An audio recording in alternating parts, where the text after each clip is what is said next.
Ladies and gentlemen, happy 2019. I do believe that this is the first itch that you might be having for the Switch here on the Switch It Up show. My name is Glenn, and I am joined by my wonderful co-host, my partner in crime, Mr. CTHULHU. What is going on, buddy? I think it is the first time we've gotten together for this Switch show in the 2019. I know, my man. We had like kind of a little bit of a long, extended winter/holiday break. A few technical difficulties. Life got in the way. But today we are going to, make a triumphant return, hitting you with all types of episodes, reviews, all that good stuff. I'm going to go ahead and let this music play as we bring you not one, but two reviews. And what do you think, Mr. CTHULHU? I think I'm actually going to go first after these sweet tunes, because I'm going to need you to pick me up after I bring everybody down, okay? So we'll just let these tunes roll out for a few moments to build up your mood before I make it all somber.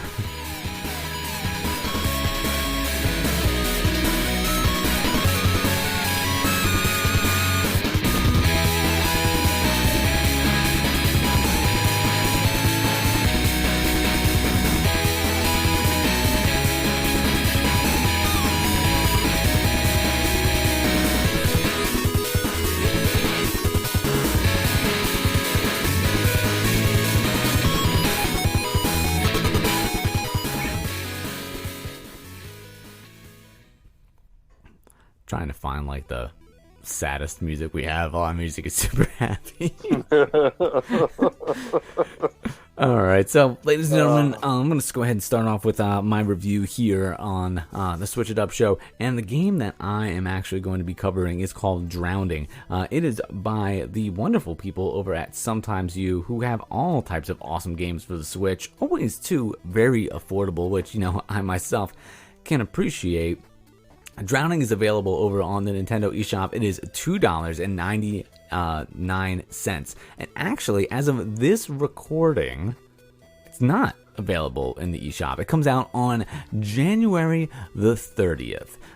This game, I feel like, might actually get a little bit of buzz. Let me hit you with the synopsis before I go ahead and tell you a little bit about my experience with it. Drowning is a short game about a boy who quickly discovers he has depression in his earlier years of high school. Walk through a variety of beautiful, low-poly environments as a story unfolds about how he learns to live with his inner demon. You will play in the eyes of a young boy starting out at high school in year 7, and play through his following years where he learns that living with depression is like living with someone trying to put you down all the time. Walk through all the beautiful environments with a lovely soundtrack that suits the current mood of the game and find all the hidden meanings. So basically, this game is a very interesting take on, it's not really so much as of a visual novel as it is almost like, maybe like an interactive movie. What happens is you're walking down these different paths in all these different areas, and they're really kind of selling themselves short here in the description when they say low poly environments. Yes, the graphics are kind of like a souped up, like Nintendo 64 type graphic, very like in the 3D rendered world. But they look really good for the aesthetic feel to it. Absolutely, but they look really good and detailed for what they are. The graphics are I feel like are good. They're accomplishing what they're setting out to do. And really, as they mentioned in the synopsis, the areas in which you're traversing kind of like match the tone of the story, because as you are going through in high school here and you're meeting different people and different friends, you're kind of introduced to different situations. There's nothing you can do. You yourself can go forward, and you can also like look behind you.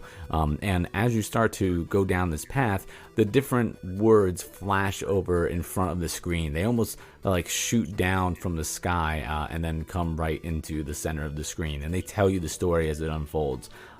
So you're kind of just learning as you go. And they do say that you can kind of wander off the path a little bit and find all these different hidden things. I didn't really see any of Multiple those when endings, I was I think, was the gimmick, right? Like there's 5 or 6 hidden endings or something like that. Yeah, that's what they say. So basically, as you're going, or at least when I played this game, my experience was, my character, he definitely fought like a bout with depression. And what's interesting is I don't think in the beginning, like everything is told in the first person. So there's no mention of like, not at least that I can recall, your name or anything like that. So reading the synopsis is actually the first time I realized that, you're playing as a boy in high school, because as you're reading it, I wouldn't have known that. Everything is like, I, me, but never necessarily what your name is. So maybe it's supposed to be a little androgynous. Oh, yeah. A little bit of anonymity, so you can sort of apply yourself to it better. Absolutely. That's actually what I thought it was, kind of pretty much the whole time. So when I'm reading this now, I'm actually kind of surprised that they would try to almost like narrow that, because I feel like it makes it less relatable, for some people, because when it's just about a person, I feel like anybody kind of aligns with it. Not that you won't anyway, because when you play this game, like it's very like dramatic in like a high school type fashion, but as you're Riverdale level drama. I don't know, like, just like little things about like, friends, like, doing bad things to each other and like breaking each other's trust. And it's like you can tell that like the situations that are brought up, and nothing was really brought into too much detail, but it's really like, this character's reflection on different interactions that he has with different friends and people, and how they maybe how they treat him poorly, or how he perceives himself being treated that way, and like like dwelling on it, and like the effects that it takes, and how that influences different aspects of his life, and because of that, like opportunities that he doesn't get, or that he is too scared to like take. And as you start and play it more and more, you're like, oh man, you're like it's not like you I have a great life, but like it's not, but like you think back to like moments where like you might have like struggled with something, like as you're like reading this, because I feel like it's very like opened, it's one of those things that like almost like a horoscope, where you read it, and it's like where anything can like you can relate to it. And I'm like, oh man, like and you're just playing it, and as I'm progressing through the story, like it's just getting worse and worse, and nothing is going my man's way, and it's just like, so I mean, I hope that there's hidden meanings and there's happy like parts of this game, and I think I will definitely go back and play it, because I like this type of like visual. This isn't so much a visual novel, because in a visual novel you are doing a little bit of interacting, there are choices to be made. In this, I didn't find any choices. I wasn't trying to find the hidden meaning, because I was too like the hidden options, because I was too engrossed in the story itself, and I was kept hoping that it might turn itself around, but as I'm playing and I get to the end, things are going like pretty horrible for my for my person. And sure enough, I'm like playing it, and I was texting you at the time, and I was like, dude, I think my dude's gonna like kill himself here in this game.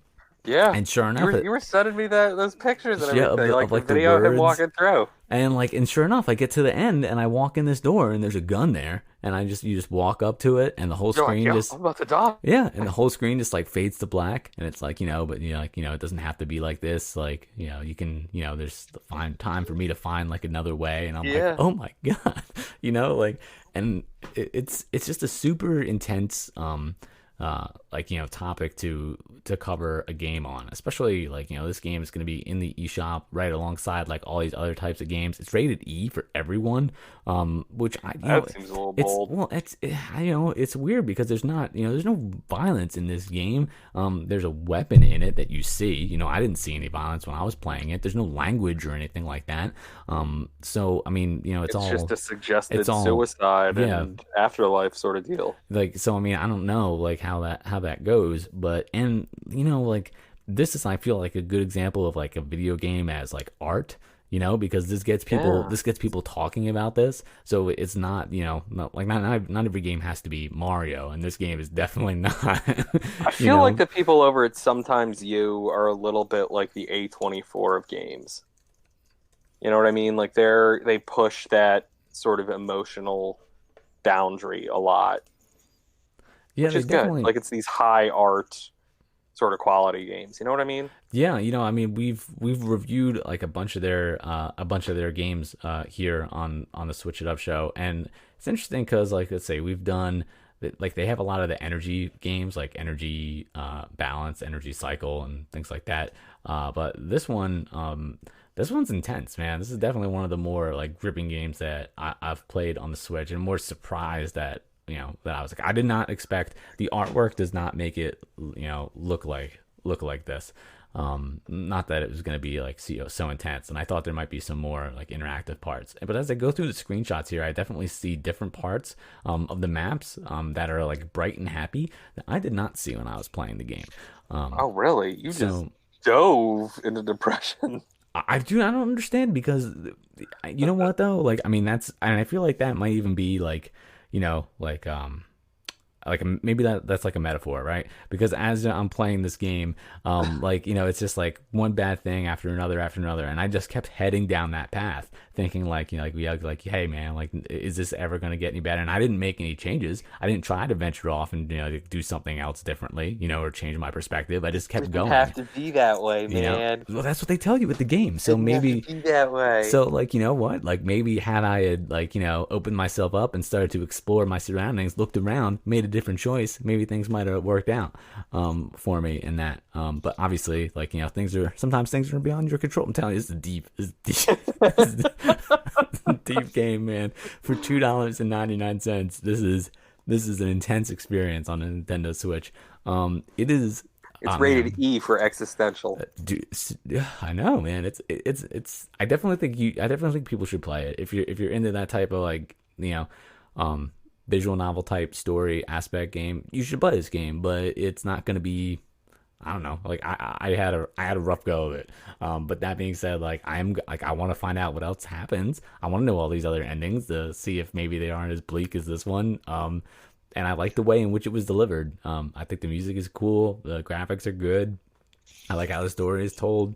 Oh man, this is like I feel like I have to give this a 4, and it's weird because I want to give it like lower because of like how sad my experience was, but that doesn't mean it wasn't a good game. It is. It just leaves you with a different feeling. Like what's a movie that's a good movie, but it's like a downer. Oh my god. Like Schindler's List? Well, I mean, it's not that bad. Like, I want to go back. Like, I'm not gonna go back. Actually, there's like a new 4K restoration of that came out, and a lot of people are talking about like how good it looks in the features. But it's like how often are you gonna? You're just gonna mess up your whole day if you watch that. You don't want to go back and throw that on again. The Road, right? Like, the Road is like that. The Road, yeah, the Road was good. But that movie messed up my whole night. Watching that, I was just like, God, I can't feel right. Yeah, about any of this right now. But like, that's a like. I'd even say like an I Am Legend, maybe not necessarily good, but yeah, I Am Legend hurts you. Yeah, that's true. But there's a few out there.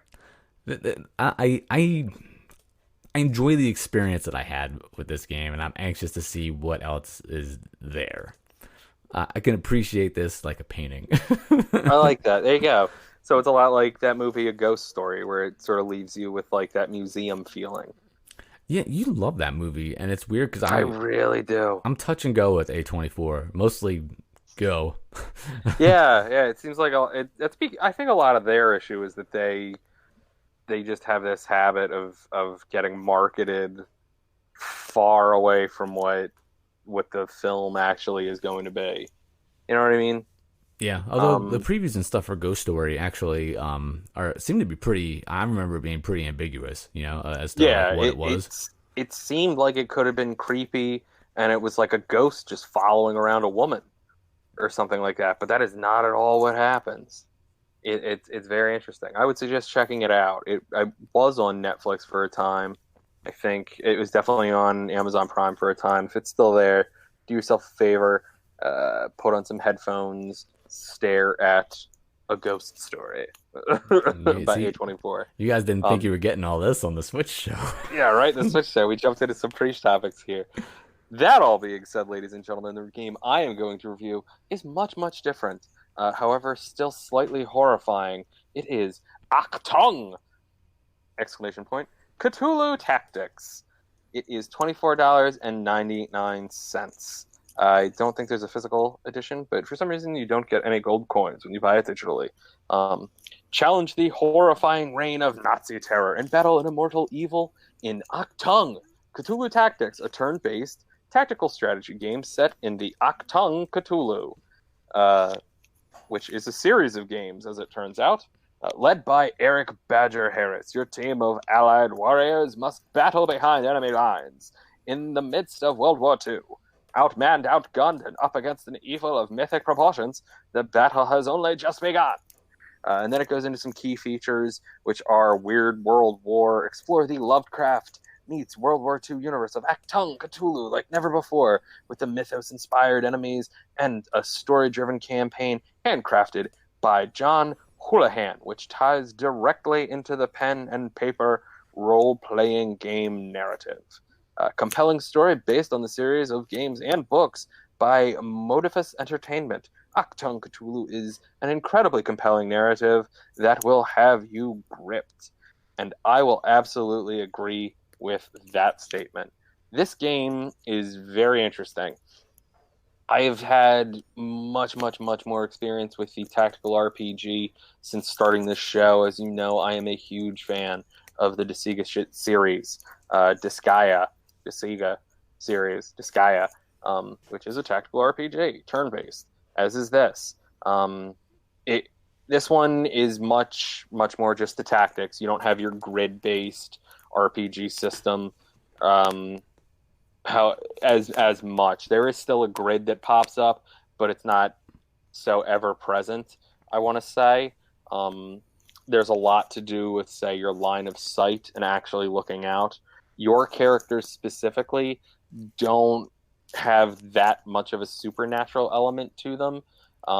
There are some, as you go on and as you level up, you can get the more sort of creature-y type things going on. It's more about fighting these Nazi enemies that seem to be... It's very Hellboy, is what I want to say, which is also Lovecraftian, as Cthulhu is, because that's the Lovecraft character. There's not a steep learning curve, but there's a learning curve to this game. You can check it out on the video, which is going to be in the link, of course, in the show notes here, where you'll be able to see that it's a bit confusing to get down the actual controls to be able to move your characters and move them with enough spaces. I believe they called it mana in this, but it looks like the one army fatigue patches that you could get for sort of like army rangers that are sort of like the triangles all sort of stacked on each other, the arrows all stacked up. And that's sort of your movement power, as well as how many of your bigger moves your entire team can do. It's not character specific. You have a team of 4 going out, and the maps are very big, and sometimes it's pretty difficult to find where all the enemies are, and because if you don't upgrade your character in the correct way, you won't be able to necessarily see the enemies, and you'll just have like this black shadow running around behind you, which to me is kind of one of the major drawbacks of this game, because I feel like you should have it in more of a sort of circular style for your line of sight, because if you get that close, you should just be able to see the enemy. But in this, for some reason, doesn't happen that way. They can come up right behind you, and you won't be able to shoot them until you actually turn and make a view happen with them, which is okay. There are a lot of times when you can set up sort of like in basketball, it's sort of like a pick. You know what I mean? I think that's what it's called, a pick, when you just sort of stand there and defend. You can set that up with these characters, but it does take mana, things like that. Gameplay-wise, like I said, it's a bit steep, not too steep, but a bit steep of a learning curve, just to get it all down and figure out what bars are controlling which. They do tell you, but it didn't click with me, and that might be the concussion talking. It didn't click with me immediately. Thing I love about this game, it's almost entirely narrated. You get a great narrator doing that sort of 1940s English voice where it's like, all right then, gentlemen, we're off and doing this. And you get a pretty unique and actually very compelling story, which in these games it can be hard. Absolutely. It, it I feel like you could have played around with it a lot more, and you could have had a bit more unique settings. In this, the music is okay. That I feel like could have gone a bit deeper, but overall, the game, like I said, the story is surprisingly compelling. And doing side quests, side missions, just to get yourself more power ups, things like that, it was satisfying and it was fun.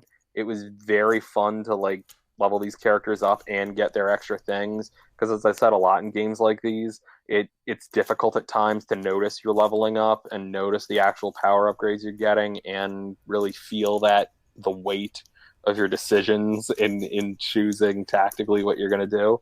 And this does a good job of rewarding you for making the better decision. All that being said, I would probably give this game, I think I want to say 4. I think I want to say a 4 out of 5. That's solid ratings all around for us this week here on the Switch It Up show. Yeah. Despite its shortcomings, it's satisfying once you get the hang of it, and it like I said, it's pretty good storyline, and the fact that they took the time to give you the narration, just so the loading screens are not at all as like boring, because it does take a little bit of time to load up, but you don't even notice because the dude's telling you the story, and it's pretty cool. Dude, like in 2019, it's shocking how many games don't have narration in certain spots. That's right. There are so many times.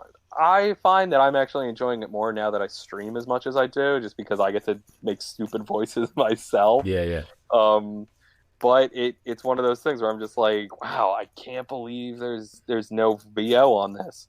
They should call us up. I'll come in. I'll send you something right now. Direct me. You would think so, right? You know? Mr. Trav, I know we talked about on the Pushcast that we're going to be doing a massive amount of recording this upcoming weekend. I was wondering if you happen to know what game you're going to be covering next. I definitely want to bring up Y2K, the postmodern RPG. I played that on the PS4, so I don't know if we're going to start a little spin-off show this week about games like that, because we do have a few that we have been getting for other systems like Steam, PS4, things like that. But I definitely want to talk about the Y2K because it's a lot of fun. Other than that, I think I want to kind of keep it under wraps for now. Keep you guys a little surprised, if that's cool. Yeah, not a problem, Mr. Travel. Then, and if you are interested in finding out what's going to be next, right here on the Switch It Up show, make sure you tune in early next week as we release those episodes, because we will actually soon probably be releasing a couple episodes a week. So, ladies and gentlemen, if things ever get bored, remember, you can always switch it up.